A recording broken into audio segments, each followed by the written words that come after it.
Good evening, everybody. Welcome to OSA Friday for Females. I'm here with the wonderful Audrey Watson with BU LLC. She's an HR consultant. Thank you for being here with us this evening and telling us what you do. Awesome. Thank you for having me. My pleasure. So let's go ahead and get started.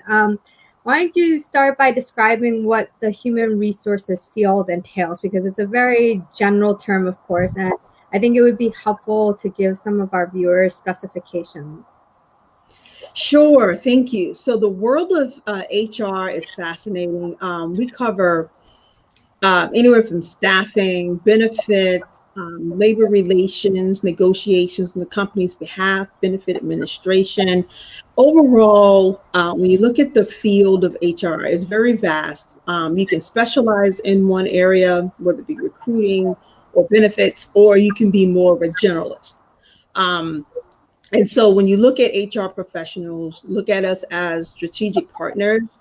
We support an organization. The most important asset of the organization is the people, because without the people, there is no organization. So anywhere from driving and implementing programs, processes, building an employer brand, and also, I always like to say to others that when you think of HR, think of teachers, think of coaches, think of support systems, mentors, paramedics. We play all of those different roles when it comes to the world and the field of HR. So overall, it's a fascinating opportunity. Anyone that's in this role will find it challenging yet rewarding. Well, it seems like you guys wear multiple hats. Like it's very Absolutely, absolutely, we do. Yeah. I hear about coaches that help people with their jobs, with sports, etc. But you chose to be a career coach. So can you specify that a little bit? Like what guided you towards becoming a career coach? Absolutely. So I'm going to share a little story about a guy named John. When I first met John, he and I were colleagues, and he was an HR coordinator. He really was supportive. He was team oriented. But I saw that he'd been at the organization, excuse me, prior to me joining, and he was there for like 4 years, and he just was not thriving. His fullest potential was not met. And so as I got to know John, he began to express more about his career aspirations, where he wanted to, target his next opportunity. And he pretty much had hit the ceiling as to where he was at that former company that we both supported. So I began to just, speak with him and encourage him, really share about his team spirit, how well he did on different projects, because he indirectly reported to me. And once I began to see, the different things that I was sharing with John and motivating him, he became, an outstanding performer on the team. Managing projects, he worked on his certification, and he just began to drive. And as a result of John's story and seeing him actually move on from the organization from an HR coordinator into a manager role, it really made me see that if I can do that for John, how many other Johns are out there? Yeah. And so that's why career coaching became not only, coaching other leaders within organizations, but John's story alone allowed me to want to move forward and see if there's any way I can help others, achieve their career goals by getting clarity, getting their value propositions, and really overall getting results. So overall, that's why I became a career coach. That's amazing. I love hearing stories like that, because you empowered a person, you helped him see, raise the bar for himself, like where he wasn't doing it before. And I think sometimes it's so hard to do that, like constantly, like self-reflect, to be like, okay, I've achieved a goal. Okay, what's the next level? What's the next level? Exactly. Right. Because it is constantly an evolution of yourself. And, right. And a lot of people can't do that. So sometimes it requires somebody like yourself to be like, hey, you've done this, what's the next? So that's a great story. Thank you. Thank you. Yeah, of course. Now you went right into my next question, which was what inspired it. So let's go on to another question. What are some pointers? Because I know, like on your website, you are constantly stating like, get that salary that you want, get that job that you want. So what are some? So what, I mean, sometimes there's people that are very shy about asking for an increase in pay or feeling that they are competent enough to get that increase in pay. So what are some pointers you have for obtaining your ideal salary? Oh, sure, sure. Great question. So, I say research, research, and research. The research is going to be your best friend. One, because you want to know the market. You want to know what the market is offering and what value you have to offer to any employer. So if you're currently working a job, and you're seeking a promotion, and let's say you land that promotion, you really want to make sure that you do your market analysis and not look at the fact that, okay, I'm making whatever XYZ amount, but you want to know that if this in the market, let's say even the competitor, let's say for instance, you're working for a particular organization and you find out, there's opportunities with the competitor and you are want to stay with your current job, but you want to be promoted. You want to do your market analysis because you want to be able to show that one, you want to be able to look at your academics.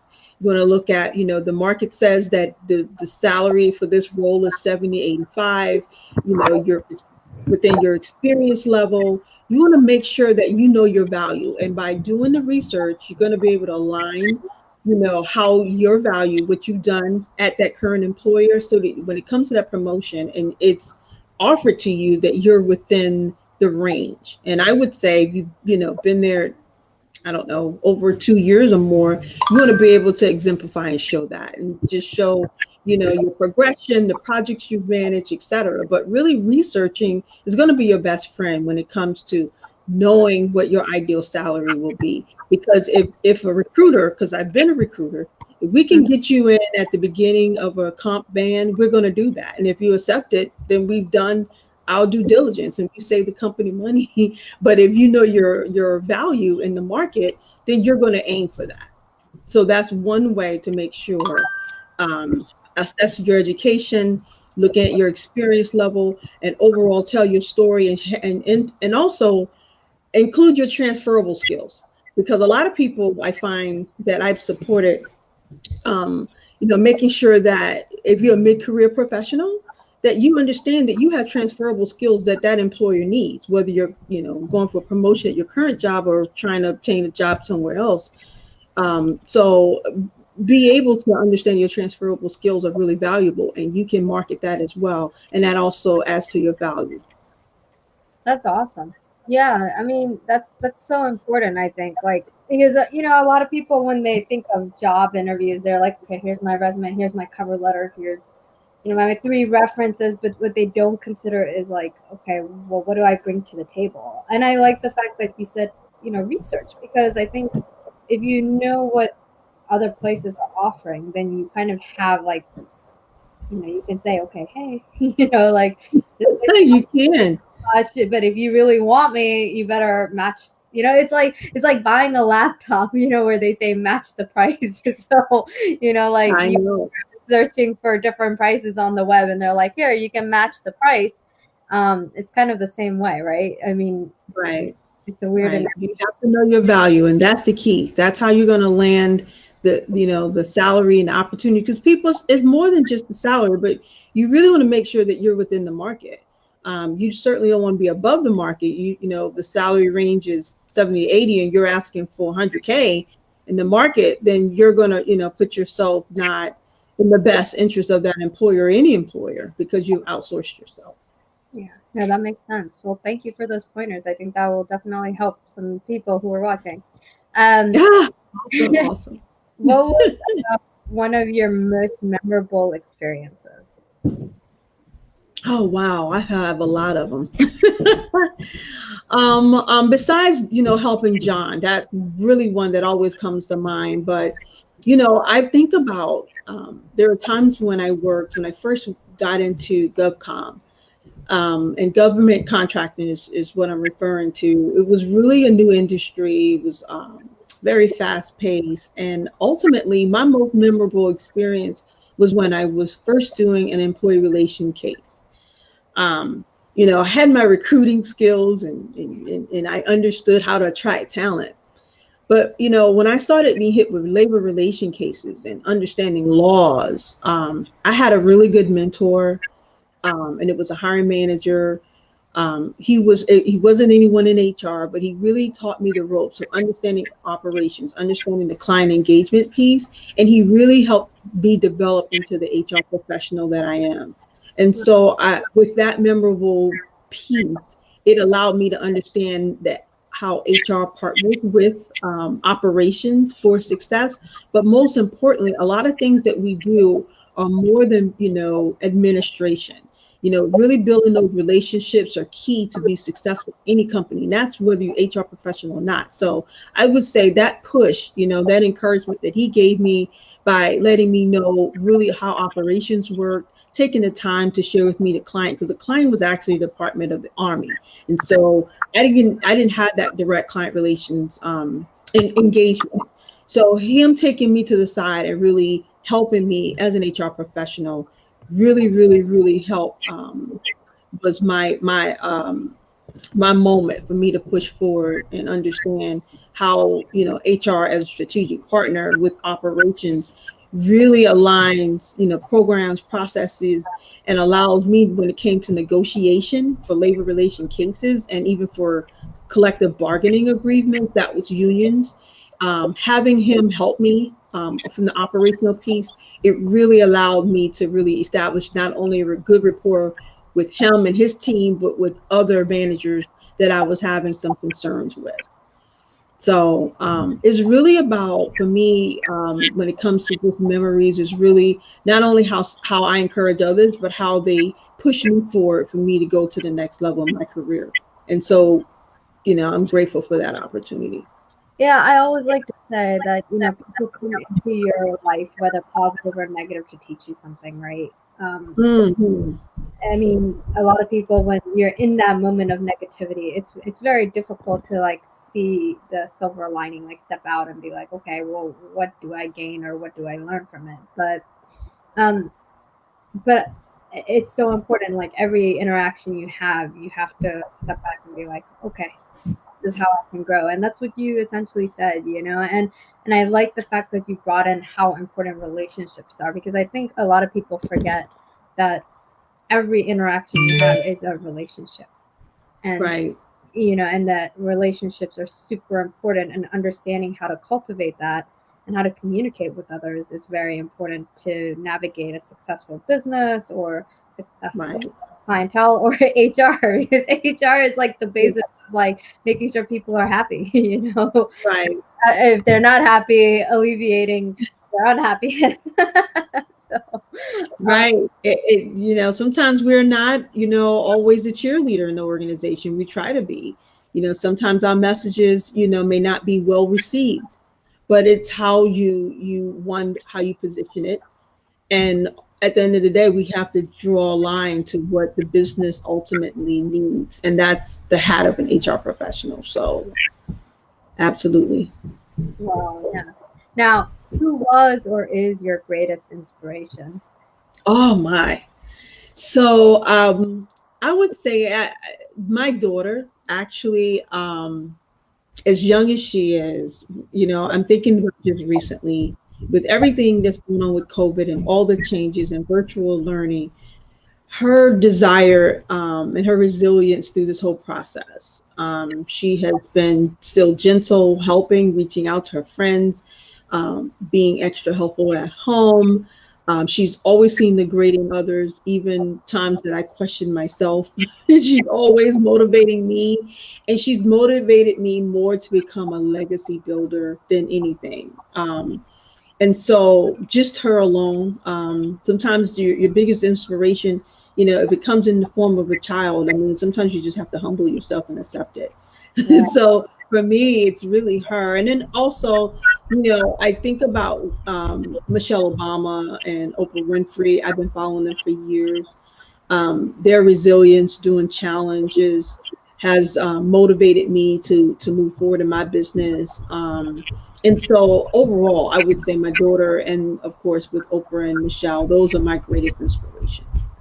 Um, how old is your daughter? She seems like a very mature person.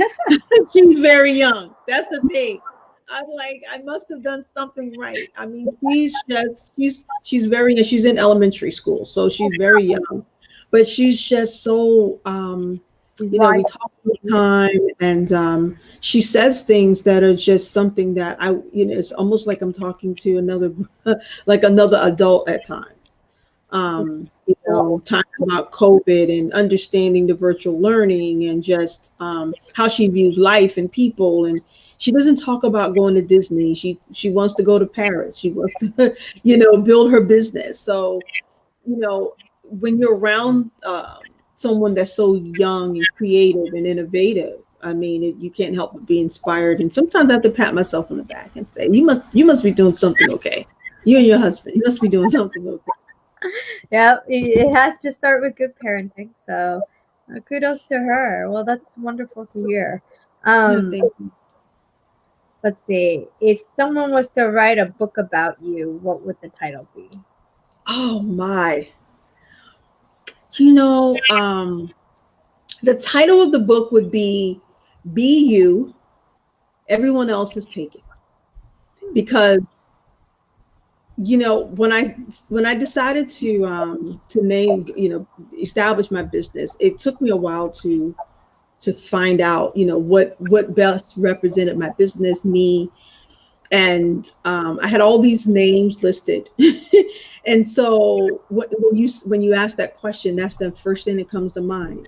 I am always, for so long in life, people tell you how you should be and how you should act and how you should look and etc. But for me, I've always structured myself into how can I differentiate myself? How can I, raise the bar? How can I push myself to the next level? So if anyone wrote a book about me, it would just be about, being who you are, be authentic to who you are. Don't try to be anybody else. And because everybody else have their own ideas and ways of life, and you need to compare yourself to others. So just be you because everybody else is taken. Be your authentic, original self. I love that. I think that's very important because a lot of times we just follow the norms, follow Yeah. the status quo, and I think especially for females, it's very hard for females to be like, okay, let me go out of this norm or what's here for me or what's been told of me to do. And I think being you is just it's so important and it makes you feel happier. And I think if you wake up every morning and you just do what you love and what's best for Right. you, it's great. And so Right. I think that's like if I take anything away from this whole thing, Audrey, that's the one right there. Oh, great. So, That would be my book. yeah, Just be everyone else is taken. I love it. It's awesome. Um, Mhm. now you help people with personal development. What does that mean? And can you give an example? Sure. So as long as you're on this earth, you're gonna always have to self-involve. You're gonna have to develop yourself. And some of that may be through trial and error. Some of that may be just life changes. So for me, I like to partner with professionals, assess their skills and qualities and, what their objectives are, and really hone into setting goals in order for them to achieve those goals and to maximize those achievements through to their maximum potential. So again, I reference a few colleagues that I work with to really, once I get to know someone, it's all about rapport building. And then when I start to see things, and if I see where they maybe, for instance, I had a colleague that was an introvert. And so in a group setting, he was very poised, he was very quiet because that's just who he is. But when you would speak with him one on one and got to know him, you would hear all of the energy he had, the passion he had, about his family, about, getting his master's degree, etc. And so for me, it was when it was time for group meetings and I remember ideas he shared, I would mention those ideas and kind of pull him in the conversation. And the more I did that, the more people celebrated and saw his value in the team. Because at first they thought he was just reserved and that he just, he wasn't team oriented. But it wasn't that. His behavioral style, he just didn't engage well in a large group. And so, really, just allowing others to see the value in other people for me is all about coaching and mentoring, but also just letting them be themselves and being able to kind of pull them along. So if someone gave me kudos and for this particular person, I would reference, that idea came from such and such. And he would light up like a Christmas tree when people would ask him because it was his passion. So it's really about tying in, getting to know people, tapping into what would make them be able to best represent themselves. And then from there, if it's somewhere I can motivate them to want to speak up, especially about something that they're passionate about, then for me, I feel that that's personal development because he went from being, kind of reserved on the team to now he's just shining. And we keep in touch now to this day. And he's really thriving. He's in the government now. So just being able to just continue to encourage people, allow them to see their value, and then from there being able to fulfill their purpose. Because I think when people fulfill their purpose, they develop and they keep evolving. Yeah, you highlighted on so many things that are like so important. I was talking to somebody else and we were talking about how a lot of people are quiet and then some people are very out there, and they'll chime in whenever. But it's the quiet you still have to, they have a lot to say. It's just like you said, like they don't like big group settings or they like to sit in the back and just listen. It's just their own personality. But they're probably the ones that also hear everyone, because they are taking the time to listen. So it's cool that you're able to like bring in everyone's personalities and make sure that everyone actually works together. Because that's important. How do you, everyone's group dynamics are so different, in a group dynamic, like everyone's personalities are different, everything's different. So being able to figure out how to mesh them all together, that's a great asset. Not many people have that ability, and you did that so well. So. Oh yeah, thank you. Thank you. It's all about, I don't like the spotlight. I like to shine light on others. Because I feel like as a leader, and that's what we need more of these days. We need leaders that are empathetic, that are conscientious. If you don't know the behavioral styles of your team or don't know the dynamics of your team, then I question your leadership. Because even your weakest link, there's an opportunity for that person to grow. You just have to put on that hat of a coach or mentor. And even if it's not a good fit for the company or the culture, then maybe it's your job as a leader to help them find their way. And I've been on the other side where I had to terminate employees. It wasn't a fun opportunity, but at the end of the day, I believe that helped that person go to where their career home that they ultimately need to be. So it's once you've done all your due diligence, that's just part of the leader hat. But if you've done, the work, you've reached out, you've coached, you mentored, you're aware of their behavioral style and you're motivating them to be their best. And that's the best you can do. People have to find their value and believe in themselves to get to the next level too. They do. It's not like a one-way street. You have to know yourself too, right? Exactly. And this person really, I just knew he was thriving. You just sit and listen to him one-on-one and you're like, oh my God, you get so much knowledge.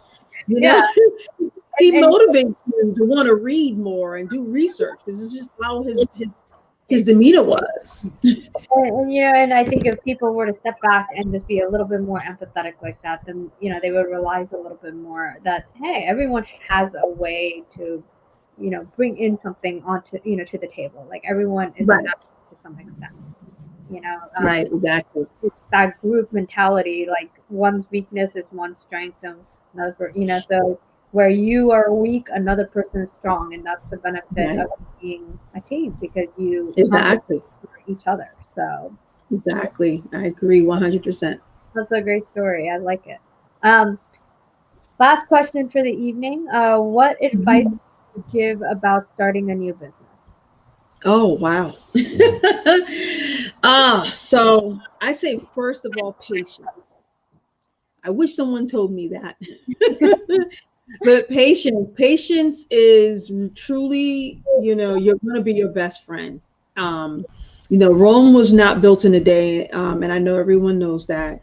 It's not an overnight, success. Now there are some people that, they really do have like an overnight, almost it appears like an overnight success story, but you don't know the labor, the work that they did before, the business plans that they had in place before they actually pivoted their business and really became successful.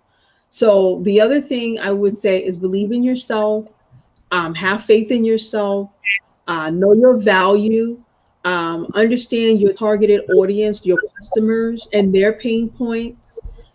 Be able to share how you solve their problems and add value.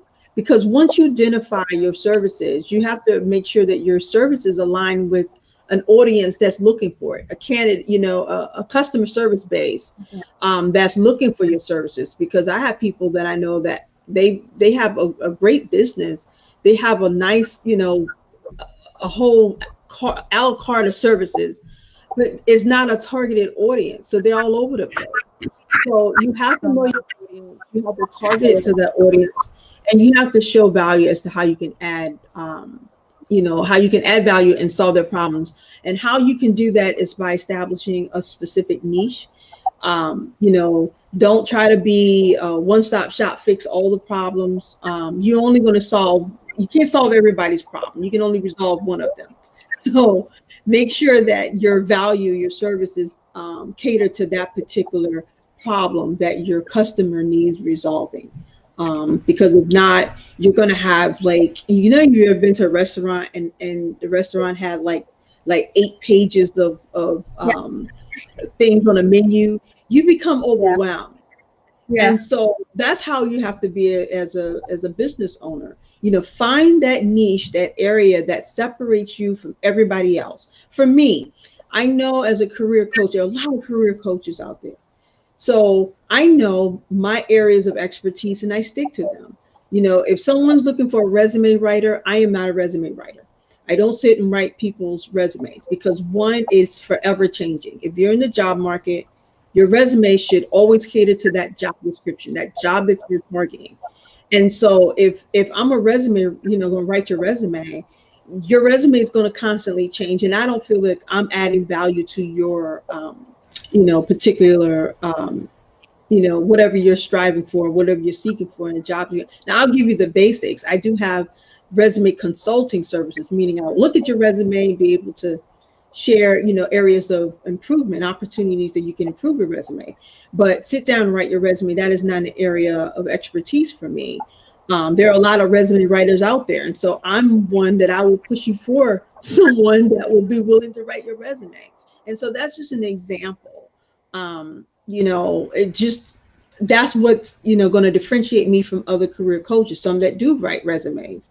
Another thing, that I will share is when, if I find that I'm speaking with a particular customer and I find that it's just not going to fit for me, I'm one to share with them another colleague that may be able to support them because I've already defined my niche. And I know that, the HR Game Changer program that I have that caters to mid-career professionals that are transitioning into HR, I have a program established to help them get into HR. And that's not something that every career coach provides. So that's my differentiator. Yeah. So again, just when you start a new business, understand your unique talents and abilities and align your targeted audience to solve their problems to meet that need. I like that, but I'm gonna highlight a little something else. Like I think you even put in there like know what you're not able to do and be willing to accept that as well. Like you're not Wonder Woman, right? Like if you Exactly. can't write the resumes, then don't attempt to, because you're not only doing an injustice to yourself, but then you're doing an injustice to your team. So Exactly. I think that that's really important to highlight out there. Um, Yeah, I think that's the key. A lot of business owners, because they want the client pool, they want to do everything. So the client says whatever and you do it, and you end up doing the client a disservice yeah, because now they're not happy. You did something that didn't meet their standards. It didn't add value to them. And then that messes with your brand as a business owner. You don't want that. Your brand is your credit. And if you lose your credit, you lose your customer base, and it's yeah. just not good for you. Well, Audrey, I really appreciate you spending this evening with me and telling us a little bit about, your business and what you do. Again, she runs BULLC, and we'll put the link into our chat. But thank you. And if you have any questions, please leave them in our events page or in the chat, and one of us will answer them. Have a great Okay, yeah, it's been a pleasure. It's been such a pleasure speaking with you. I've enjoyed, and I don't mind putting my contact information in the chat, just so that anyone that would like to reach out They can. will Awesome. have that.